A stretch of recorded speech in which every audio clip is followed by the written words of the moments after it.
ये रहा हमारा कार्टेशियन प्लेन। हमने एक स्ट्रेट लाइन लिया है जिसका नाम है L1, एक दूसरा स्ट्रेट लाइन लिया है जिसका नाम है L2। ये दोनों स्ट्रेट लाइन आपस में एक पॉइंट पे मिल रहे हैं।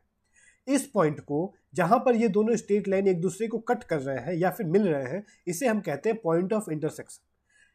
अब हमें फाइंड आउट करनी है इस पॉइंट ऑफ इंटरसेक्शन की एग्जैक्ट लोकेशन क्या होगी। हमें पता है कोऑर्डिनेट ज्योमेट्री में हम किसी भी पॉइंट की लोकेशन उसके अब्सिसा और ऑर्डिनेट से शो करते हैं। तो मान लेते हैं इस पॉइंट का अब्सिसा ए और ऑर्डिनेट बी है, तो इस पॉइंट की लोकेशन हो जाएगी ए कॉमा बी।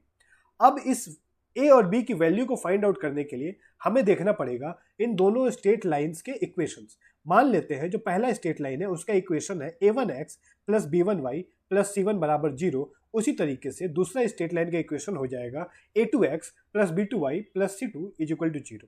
ये दोनों स्ट्रेट लाइन आपस में जिस पॉइंट पे मिल रहे हैं वो पॉइंट इन दोनों लाइन पर ही पड़ती है। मतलब ये पॉइंट जो है इन दोनों इक्वेशन को सेटिस्फाई करेगी। मतलब हम इन दोनों इक्वेशंस को सॉल्व कर ले और वहां से x और y की वैल्यू निकाल लेंगे, वही होगा हमारे पॉइंट ऑफ इंटरसेक्शन का पोजीशन, यानी a और b का वैल्यू।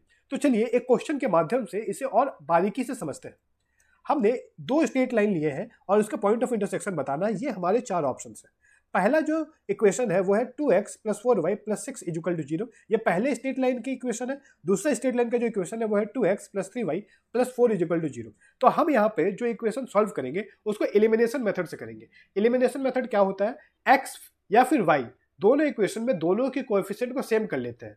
सेम कर लेंगे तो हम उन दोनों को एलिमिनेट कर पाएंगे ऐड या सब्ट्रैक्ट करके। ठीक है, एलिमिनेशन मेथड आई होप आपको पता होगा। अगर नहीं पता है तो कमेंट कीजिए, मैं आपको उसके लिए अलग वीडियो में एक्सप्लेन करूंगा।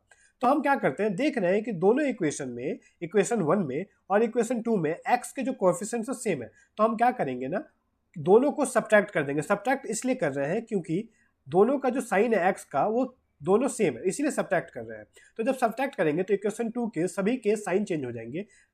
प्लस 2x माइनस 2x हो जाएगा, प्लस 3y माइनस 3y हो जाएगा, प्लस 4 माइनस 4 हो जाएगा।